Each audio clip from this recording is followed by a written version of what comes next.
علیکم سامعین، 2 رجب المرجب کی تاریخ شروع ہو چکی ہے۔ 13 جنوری ہے۔ خبر کا عنوان ہے مشہور صحافی کی والدہ ماجدہ سپرد خاک، انا للہ و انا الیہ راجعون۔ اس سلسلے میں ایک مضمون ہمیں مظاہر العلوم وقف سے مولانا ناصر ندوی مظاہری نے ارسال کیا ہے، وہ ہم پیش کریں گے۔ اس سے پہلے یہ بتلائیں گے کہ مرحومہ کی خدمات اور اپنے اولاد کی تربیت وہ کیا تھی، وہ تھوڑا آپ خبر سنیں۔ وہ بہٹ کی بزرگ شخصیت عالم دین حافظ رفیق احمد کی صاحبزادی اور مرحوم حافظ و قاری عبدالغفار کی نیک سیرت اہلیت تھیں۔ ان کے انتقال کی خبر سے نہ صرف ضلع بھر میں بلکہ بہت سے دوسرے اضلاع اور ریاست میں بھی غم کی لہر ہے۔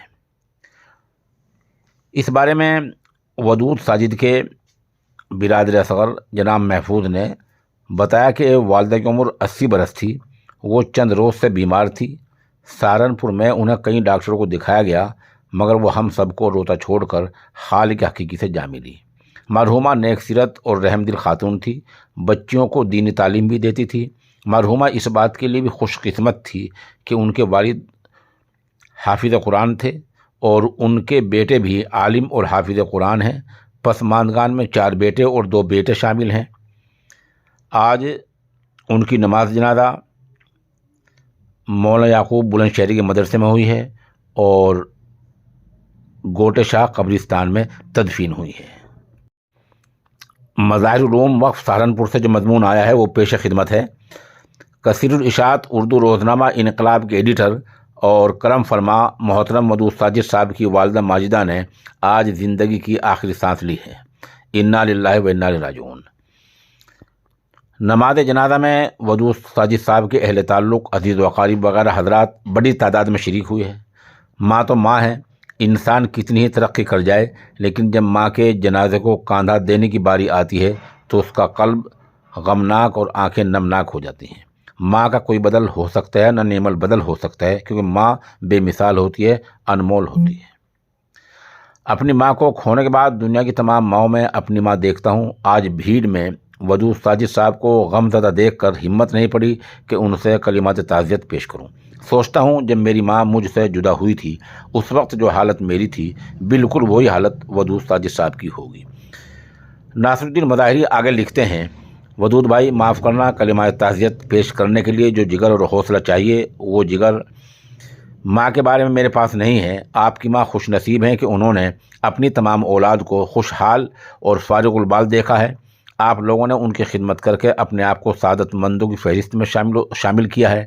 آپ خوش نصیب ہیں کہ ماں کی تدفین اور نماز جنازہ میں بنفس نفیس شریک رہے ہیں۔ مجھے تو اپنی ماں کی آخری زیارت اور تدفین کی سعادت بھی نہیں ملی تھی، کیونکہ انتقال کی خبر ملتے ہی مظاہر العلوم سہارنپور سے لکھیم پور کے لیے نکل پڑا تھا، لیکن ایک طرف مسافت بعیدہ لمبا فاصلہ اور دوسری طرف تاخیر جنازہ، فیصلہ یہی کیا کہ سنت پر عمل کیا جائے، جنازے میں تاخیر نہ کی جائے۔ اللہ کریم اپنے کرم کا معاملہ فرمائے۔ کتنی محنت اور محبت سے مائیں اپنے جگر گوشوں کو اپنے سینوں سے چمٹا کر رکھتی ہیں اور کتنی آسانی سے ہم اپنی ماؤں کو کاندھوں پر اٹھا کر قبر میں سلا کر مٹی میں دبا کر ہاتھ جھاڑ لیتے ہیں، کیونکہ یہی مشیت ایزدی ہے، یہ حکم الہی ہے، یہ سنت نبوی ہے۔ ناصر الدین مظاہری، مظاہر العلوم وقف سہارنپور۔ ادھر تدفین میں جو لوگ شامل ہوئے ہیں، مظاہر العلوم سہارنپور کے استاد حدیث حضرت مولانا ساجد حسن مظاہری دامت برکاتہم، مانک موسیٰ حضرت مولانا محمد ناظم دامت برکاتہم، ادھر جمعیت الحفاظ کے صدر حافظ اویس صاحب اور خود مولانا ناصر صاحب، خانقاہ بوڑھے سے مفتی ناصر ایوب ندوی، گنگو سے مفتی ساجد کھجناوری، مولانا نایاب مظاہری اور مظاہر وقف سے مولانا ناصر مظاہری۔ ادھر انقلاب کے دفتر سے جناب یامین انصاری رہنمائی میں ایک وفد نے شرکت کی ہے۔ اس سے پہلے مجھے بتایا گیا کہ مظاہر العلوم کے نائب ناظم حضرت مولانا مفتی صالح صاحب نے گھر جا کر تعزیت کی ہے۔ اس طرح اور بہت سے لوگ آئے ہیں اور تعزیت کرتے چلے گئے ہیں۔ آج بہرحال ودود ساجد صاحب کی والدہ ماجدہ سپرد خاک کر دی گئی ہیں۔ موقع کی ایک ویڈیو پیش خدمت ہے۔ صحافیوں میں جناب شبیر شاہ صاحب اور جناب شاہد زبیری سمیت کئی صحافیوں نے بھی شرکت کی ہے۔